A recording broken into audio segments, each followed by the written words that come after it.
Assalamualaikum warahmatullahi wabarakatuh.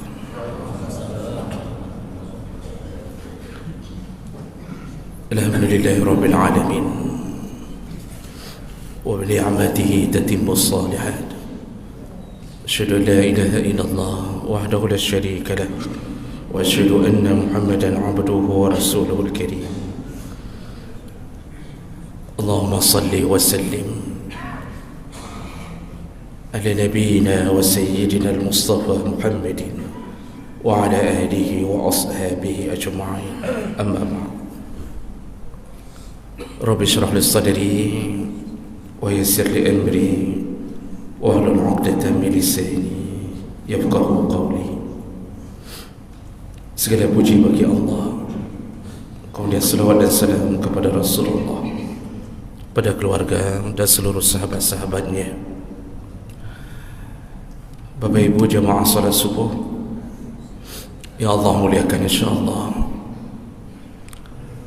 setelah selesai kita membahas dari satu pertemuan ke pertemuan berikutnya tentang jenis-jenis azab kubur dan amalan yang menyebabkan disiksa di alam kubur, dan terakhir kita sudah bahas amalan-amalan yang menyebabkan selamat dari siksa kubur. Kita akan masuk ke dalam sebuah serial pembahasan yang baru, yaitu tentang amalan-amalan atau golongan orang-orang yang didoakan oleh para malaikat.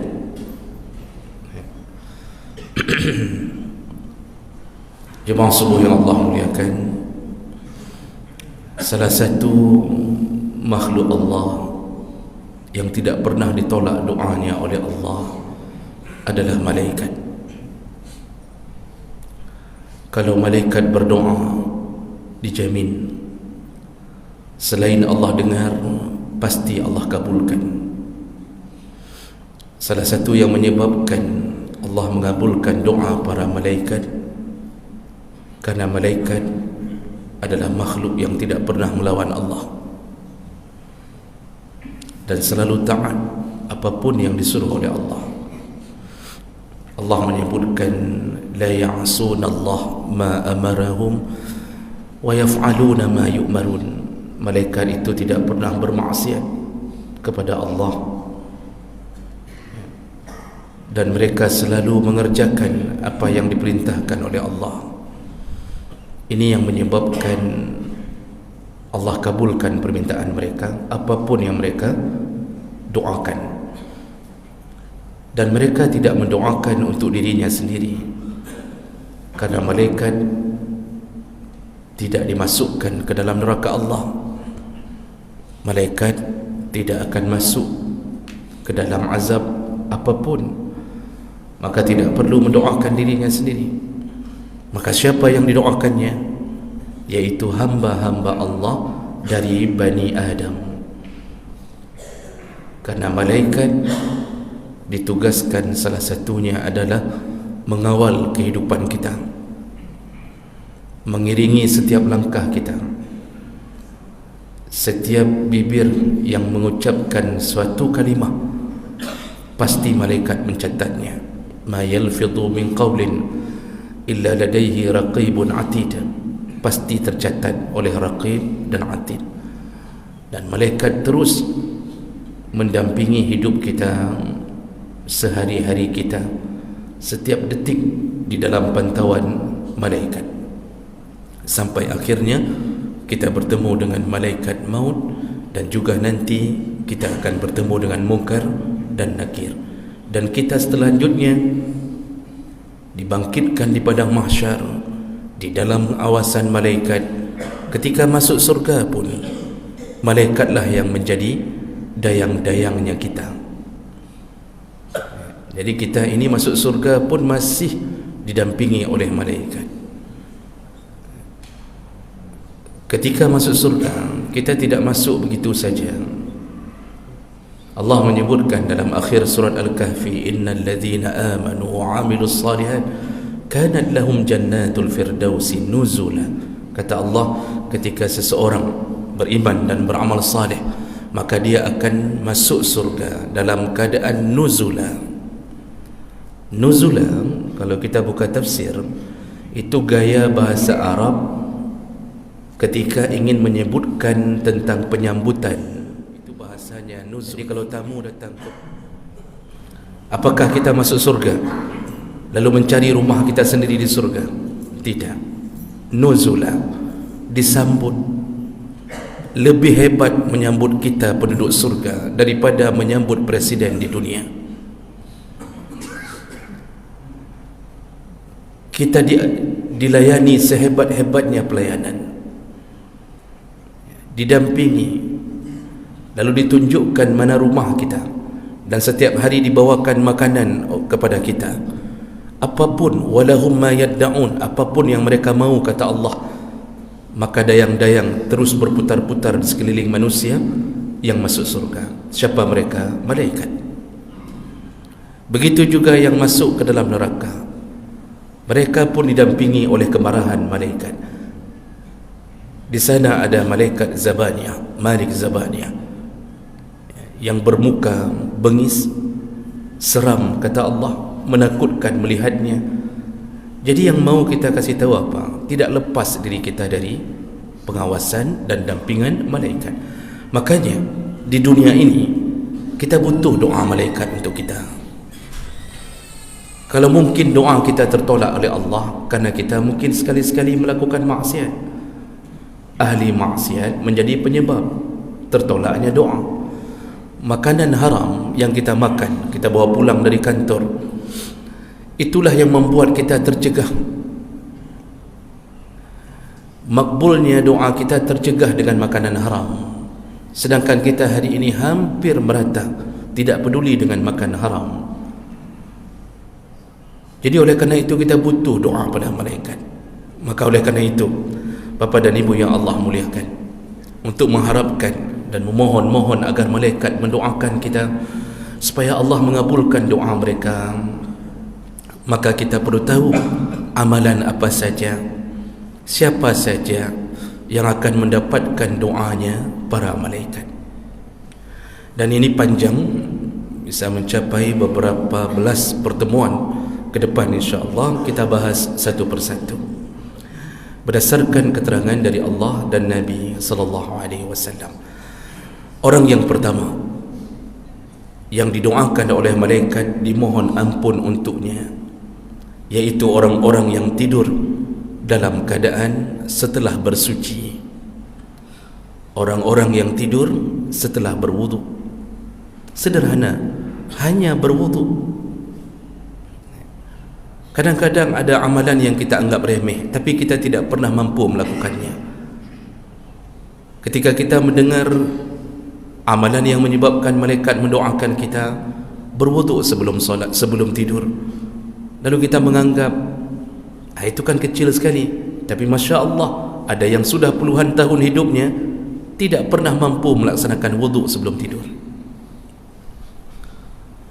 Hari ini orang tua yang tidak terbiasa hidup di dalam rumahnya dengan amalan-amalan Nabi, maka dia teruskan generasi itu. Dia tidak pernah nasihati anaknya untuk berwudu sebelum tidur. Biasanya pertanyaan yang akan dilontarkan kepada anaknya, "Nak, sudah kencing?" Jadi ketika anak mau tidur, pertanyaannya, "Nak, kali katoi?" Kalau belum pergi kencing. "Nak, sudah sikat gigi?" Nanti kalau tidak sikat gigi nanti akan begini, berkuman, macam-macam. Itu kita suruh. "Nak, sudah cuci kaki?" Itu pertanyaan orang tua kita yang paling banyak hari ini. Jarang sekali yang kadang-kadang bertanya, "Nak, sudah wudu?" Tidak ingatkah engkau bagaimana Rasulullah mengatakan begini dan begini? Ini kadang-kadang amalan kecil, tapi walaupun kecil, tapi kita tidak mampu melakukannya, kecuali mereka orang-orang yang faham. Makanya ilmu itu menuntun hidup. Kenapa orang-orang berilmu ditinggikan derajatnya oleh Allah? Walladzina utul ilma darajat. Orang-orang yang menuntut ilmu itu selalu lebih tinggi derajatnya di sisi Allah, karena orang berilmu beramal berdasarkan tuntunan. kecil amalannya, besar pahalanya. Orang yang tidak ada ilmunya beramal banyak tapi tidak tahu mana yang lebih afdal. Bahkan ada yang tidak pernah diterima amalnya oleh Allah karena tidak ada ilmunya. Makanya disitulah malaikat mengepakkan sayap kepada penuntut ilmu. Menuntut ilmu tidak mesti masuk pesantren, itu salah satu kelebihan. Tapi menuntut ilmu dari satu masjid ke masjid, setiap maghrib datang mendengarkan, satu dua mulai menjadi modal kita, itu penuntut ilmu. Namun tentu yang berada di pesantren siang malam itu lebih besar pahalanya. Maka jemaah melaka Allah, ketahuilah bahawa salah satu yang menyebabkan doa malaikat ketika kita tidur dalam keadaan bersuci. Aisyah radhiyallahu anha menyatakan, Rasulullah kalau sudah mau tidur, fatawadda wudu'ahu lis-salah, selalu beliau berwuduk dan wuduknya sempurna seperti wuduknya untuk salat. Lalu Rasulullah juga yang mengatakan sendiri, iza ataita madja'ak, kata Rasulullah, kalau engkau mendatangi pembaringanmu, artinya engkau mau tidur, fatawadda wudu'aka lis-salah, berwuduklah engkau seperti wudukmu untuk salat. Berwuduklah, kata Rasulullah. Jadi yang melakukannya Rasulullah, yang menyuruhnya Rasulullah. Sedangkan Allah telah merekomendasikan bahawa Rasulullah adalah satu di antara Nabi yang dijamin semua gaya hidupnya adalah suri tauladan untuk kita semua. Makanya ketika disebutkan sunnah, para ulama mendefinisikan sunnah Nabi, semua yang disandarkan pada Nabi, baik perkataan, perbuatan maupun persetujuan Nabi. Ada kalanya Nabi tidak berkata-kata, tapi amalnya harian dia lakukan, maka itu menjadi petunjuk bagi kita. Jemaah melaka Allah. Dan setelah hadis itu, ternyata ada hadis-hadis yang lain. Orang yang berwudu sebelum salat didoakan oleh para malaikat. Di antaranya dari Ibnu Abbas radhiyallahu anhu qala Rasulullah sallallahu alaihi wasallam, tahiru hadhihi al-ajsad taharakumullah فإنه ليس من عبد يبيت طاهرا إلا بات معه من شعاره ملك لا ينقلب ساعة من الليل إلا قال اللهم اغفر لعبدك فإنه بات طاهرا. Rasulullah sallallahu alaihi wasallam menyebutkan, sucikanlah tubuhmu. Kalau orang mensucikan tubuhnya, maka Allah menyucikan jasadnya. Ini janji Nabi yang pertama. Siapa yang mensucikan tubuhnya, Allah sucikan jasadnya. Artinya tubuh ini dijaga oleh Allah. Makanya orang berwuduk itu, kalau dalam hadis-hadis tentang masalah wuduk, wuduk itu salah satu penyebab dibukanya 8 pintu surga. Kalau dia benar-benar berwuduk dengan baik dan diakhiri dengan kalimat doa setelah wuduk. Jadi habis wuduk dengan baik, semua sunnah-sunnahnya dijaga 3 kali. Lalu ketika menyapu kepala, dia sapu seluruh kepalanya. Perlu kita ketahui Bapak Ibu yang Allah muliakan, dalam mazhab Syafi'i disebutkan minimal menyapu kepala 1 helai rambut kena sudah sah. Ketika menyapu kepala dalam wuduk, 1 helai rambut kena, itu sudah sah. Tetapi tolong baca kitab yang sempurna. Imam Syafi'i atau mazhab Syafi'i itu menyatakan minimal wuduk sah 1 lembar 1 helai rambut. Tapi bukan disuruh dengan berwuduk model begitu. Itu ingin dikatakan minimal sahnya wuduk seseorang. Yang disuruh bagaimana? Buka seluruh kitab Syafi'i. Yang lebih baik, lebih afdal seluruh kepala. Kita hari ini aneh, begitu lihat ada orang berwuduk dengan seluruh kepala, langsung kita katakan sang nyo sesat hang urangnya. Karena kita mungkin tidak diberitahukan keseluruhannya, difikir disuruh wuduk begini-begini, Pak. Dalam kitab-kitab Syafi'i bukan disuruh ini satu lembar atau 3 helai rambut, itu minimal sah. Yang sunnah yang lebih afdal bagaimana? Seluruh kepala berdasarkan hadis Nabi. Itu pilihan dari mazhab Syafi'i. Sayang orang hari ini kadang-kadang mengira yang berwuduk kepalanya kan mazhab Danyo sang. Itu bukan orang kita kayaknya itu. Kayaknya anak buah senok ogronyo ini kayaknya ini. Masya Allah. Jemaah melaka Allah subhanahu. Rasulullah kalau berwuduk bagaimana? Dalam hadis Nabi, salah satu hadis Nabi disebutkan bahawa Rasulullah itu kalau berwuduk, setelah dia basahkan tangannya ketika menyapu kepala, ada satu hadis yang menyebutkan beliau tempelkan ibu jarinya di sini, lalu beliau alirkan tangannya ke belakang. Beliau alirkan ke belakang, baru sekali lagi ke depan. Jadi ke belakang sekali, kemudian ke depan. Dalam mazhab Malik wajib berdasarkan hadis ini. Mazhab Malik malah mengatakan tidak sah wuduk kalau tidak seluruh kepala. Jadi ini khilaf. Menyapu kepala itu seluruh atau boleh hanya setengah. Kalau dalam mazhab Hanafi rubu' ila nasiyah, iaitu sampai ke ubun-ubun. Jadi mazhab Hanafi begini sudah okey. Mazhab Syafi'i satu helai rambut sah. Karena mazhab Syafi'i ketika mengartikan kalimat biru'usikum dalam ayat itu bi litab'id, iaitu bi untuk setengah. Jadi khilaf, itu ilmunya para ulama. Kalau Imam Malik memaknakan kalimat biru'usikum, bi itu bi lil ilsaq, bi untuk menempel, semua harus kena. Begitu khilafnya. Namun jemaah melaka Allah, orang-orang yang berwuduk lalu ditutup dengan doa setelah wuduk, doa setelah wuduk, dia berhenti sebentar, dia berdoa. Apa janji Nabi? Futihat lahu abwabul jannah as-samaniyah, dibuka untuknya 8 pintu surga. Nanti dia masuk ke surga suka-suka dari pintu mana? Hanya karena bagus wuduk. Hanya karena bagus wuduk. Itu baru kelebihan pertama. Belum lagi Rasulullah mengatakan umatku nanti akan keluar cahaya ghurram muhajjalin, keluar cahaya dari seluruh anggota wuduknya.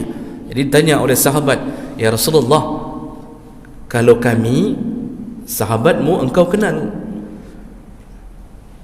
tapi bagaimana engkau mengenali umat setelahmu, setelah kepergianmu? Kan kita tidak dikenal wajah kita oleh Rasulullah. Bagaimana nanti di padang mahsyar engkau mengenalnya ya Rasulullah? Apa kata Rasulullah? Umatku mengeluarkan cahaya min asaril wudu, dari bekasan wuduknya. Seluruh anggota wuduk bercahaya. Jadi jemaah melaka Allah, cahaya itu keluar dari seluruh anggota. Dan mohon maaf saya katakan tidak ditemukan dalil bahawa jidat yang hitam menjadi bahagian tanda umat Muhammad di padang mahsyar nanti. Jadi jangan mengira bahawa jidat menjadi tanda, tidak. Silahkan cek hadis-hadisnya, tidak ada yang mengatakan itu. Bahkan coba cek fisik Nabi berjidat hitam atau tidak. Silahkan cek hadis Nabi jidatnya hitam atau tidak. Namun jidat hitam itu menandakan salah satu banyaknya ibadah seseorang. Bagus. Selama dia tidak gosok-gosok sendiri, bagus. Artinya jangan mengira bahawa itu juga bahagian yang buruk. Tidak. Itu menunjukkan banyaknya sujud seseorang. Tapi jangan mengira itu bahagian yang menjadi tanda. Yang menjadi tanda adalah bekasan wuduk. Orang yang berwuduk baik ditandai Nabi. Sampai Nabi mengatakan kepada sahabat, kalau kalian punya kuda hitam yang banyak, lalu ada kuda putih, artinya yang belang-belang di antara kuda hitam, bisakah kalian tandai? Kalau kuda kalian yang berwarna belang tadi, kata mereka, tentu ya Rasulullah, tentu kami tahu mana kuda kami dengan tanda putih. Begitulah aku menandai umatku nanti. Itu hebatnya orang berwuduk. Makanya ketika berwuduk itu jangan cilet-cilet. Nabi suruh apa? Ad-dalak. Sunnahnya ad-dalak. Dalak itu menggosok 3 kali, salasan kata Rasulullah, 3 kali. Jadi waktu cuci kaki pun jangan hanya campak kaki di bawah air keran. Jadi ada orang yang kadang-kadang berwuduk tidak pun digosok, tidak dilakukan takhlil, Yang punya jenggot, kata Nabi, disuruh sela-sela di antara jenggotnya. Yang tidak punya jenggot enggak usah. Yang kira-kira mulus-mulus hana payah nak pelu-pelunya, cukup sekali saja itu sudah okey. Lalu kemudian disuruh ad-dalak, disuruh gosok-gosok salasan, tiga kali. Itu perbuatan Nabi. Kecuali yang ada khilaf waktu cuci, waktu basuh kepala, itu khilaf. Menurut Imam Malik cuma sekali saja. Mazhab Syafi'i, baik kepala ataupun anggota tubuh yang lain, salasan, 3 kali. Itu hebatnya orang berwuduk. Jadi lakukanlah dengan baik. Sabar ketika wuduk itu, sabar. Jangan dibisikkan syaitan, bagah bacun. Udah itu saja cukup, pergi terus ke dalam. Jangan begitu, Pak, sabar. Tapi jangan buang-buang air. Jangan, keran sudah hidup, kita masih melipat lengan baju kita. Keran sudah hidup, kita baru lipat baju celana kita. Jangan begitu. Jangan hidupkan dulu keran kalau belum mulai. Maka banyak masjid kadang-kadang terbuang airnya gara-gara jamaah tidak taat pada perintah Allah dan Nabi. Nah, kelebihan orang berwuduk berikutnya, kata Rasulullah, fa innahu laisa min 'abdin yabitu tahiran. Kalau ada seseorang tidur dalam keadaan berwuduk, illa bata ma'ahu fi syi'arihi malak, maka malaikat tidur mendampinginya. Malaikat bersama kita. Maka manfaat berwuduk waktu sebelum tidur salah satunya malaikat mendampingi kita. Kalau malaikat sudah di samping kita, mungkinkah syaitan berani menghadang kita? Pak Ibu, waktu kita baca ayat kursi, kita baca doa, Allah turunkan pasukannya yang bernama malaikat menjaga tidur kita. Maka tidak akan tembus oleh syaitan. Syaitan paling takut kalau melihat malaikat. Sihir, ketika malaikat berada di samping kita hanya dengan berwuduk sebelum tidur, tembuskah sihir? Tidak. Sihir dijalankan di malam hari. Dalam surat Al-Falaq, permainan sihir iaitu ketika malam hari. Ketika kita disihir oleh orang, apakah karena hasad terhadap kita?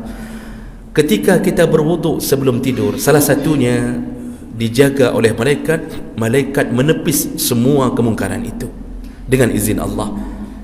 Kemudian Rasulullah menyambung, la yanqalibu sa'atan minal lail, ketika dia membalikkan badannya ketika tidur, dia balik ke kanan, dia balik ke kiri, setiap kali dia balik, malaikat mendoakannya, Allahumma ighfir li 'abdika, ya Allah, ampunkanlah hambamu ini, fa innahu bata tahiran, karena dia telah tidur dalam keadaan bersuci. Jemaah mereka Allah, lihatlah bagaimana kelebihan orang yang berwuduk sebelum tidur. Nah, kemudian timbul pertanyaan dalam pengajian ibu-ibu, dalam pengajian bapa-bapa ada juga, tapi jarang bertanya yang model begini. Ibu-ibu nanya, kami ustaz yang sudah berwuduk lalu dipegang lagi oleh suami kami, apakah kami harus berwuduk lagi? Begitu pertanyaannya, Pak. Karena pemahaman yang kita tahu selama ini, salah satu yang menyebabkan batalnya wuduk bersentuhan dengan perempuan dalam mazhab Syafi'i. Dalam mazhab Syafi'i. Kalau dalam mazhab Hambali, kalau diiringi syahwat baru batal. Dalam mazhab Malik dan Hanafi tidak batal mutlaqan, karena maksud la mastum adalah berhubungan suami isteri, bukan bersentuhan kulit dengan kulit. Jadi dalam mazhab Hanafi dan Malik, kalau berhubungan suami isteri baru batal wuduk. Nah, sekarang orang berwuduk sebelum tidur, apakah gara-gara wuduk kemudian ketika suami ingin menyentuh isteri, lalu isteri mengatakan, biar coba-coba amat leh, jangan coba-coba pegang, saya sudah ada wuduk. 3 malam dibuat seperti begini, insya Allah isteri itu terakhir tinggal di rumah itu. Ya, langsung isteri tinggal apa ya?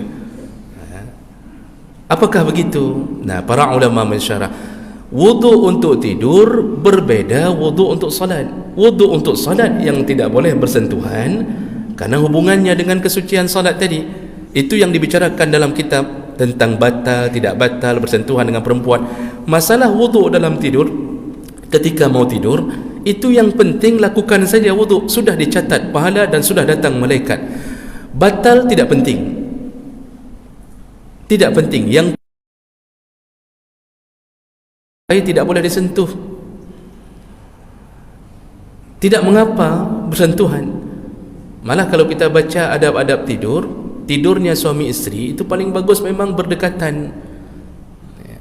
Jadi jangan sampai kerana suami isteri hanya belajar tentang wuduk, tidak boleh tersentuh setelah wuduk, yang satu menghadap ke kanan, yang satu menghadap ke kiri. Hanya kadang-kadang ada yang pakai triplek di tengah, Pak. Ini hanya betul. Jadi wuduk saja, masalah disentuh oleh suami, maka dia dapat pahala 2 kali. Pahala wuduk dijaga malaikat, dan pahala menyerahkan dirinya, ketaatannya pada suami. Malah kalau enggak mau serahkan ketaatan pada suami, menyebabkan laknat malaikat. Jadi malaikat yang datang malah melaknat, bukan mendoakan. Masya Allah. Makanya orang yang berwuduk saja diminta ampun. Sampai kapan, Pak? Sampai dia bangun di waktu subuhnya. Sepanjang malam malaikat mendoakannya. Kita ini kalau sudah tidur, selemah-lemahnya kita ini kalau sudah tidur, Pak, tidak ada daya, tidak ada upaya. Kadang-kadang diserang sana sini. Suami yang sakit hati ke isteri, kadang-kadang membunuh isteri di waktu tidur. Isteri pun begitu, yang sakit hati ke suami, suami kadang-kadang kahwin 2 tidak kasih tahu. Lalu dilakukanlah aniaya ketika suami tidur. Tidur itu paling lemah keadaan. Maka di saat kita paling lemah, satu-satunya yang bisa menjaga kita yaitu yang tidak pernah tidur. Di saat semua backing yang kita andalkan hanya bisa hidup, hanya bisa menjaga ketika mereka tidak tidur. Backing kita siapa, Pak? Dari mana? Manusia. Dia pun tidur. Rampok datang, habis mati baru datang backing kita. Tapi Masya Allah, Allah Al-Hayyul Al-Qayyum. Allah hidup, Allah tidak pernah tidur. Kepadanya lah kita berharap perlindungan. Maka berwuduklah agar Allah kirimkan pasukannya untuk menjaga kita sepanjang malam kita. Mudah-mudahan bisa kita amalkan. Dan yang belum mengamalkan, paksalah diri. Kira-kira 7 hari pertama paksa wuduk sebelum tidur. InsyaAllah akan mendapatkan keberkahan di dalam hidupnya sampai paginya, dan berulang-ulang setiap malam ketika dia mengamalkannya dengan istiqamah. Mudah-mudahan bermanfaat. Subhanakallahumma bihamdik, asyhadu an la ilaha illa anta, astaghfiruka wa atubu ilaik. Wassalamualaikum warahmatullahi wabarakatuh.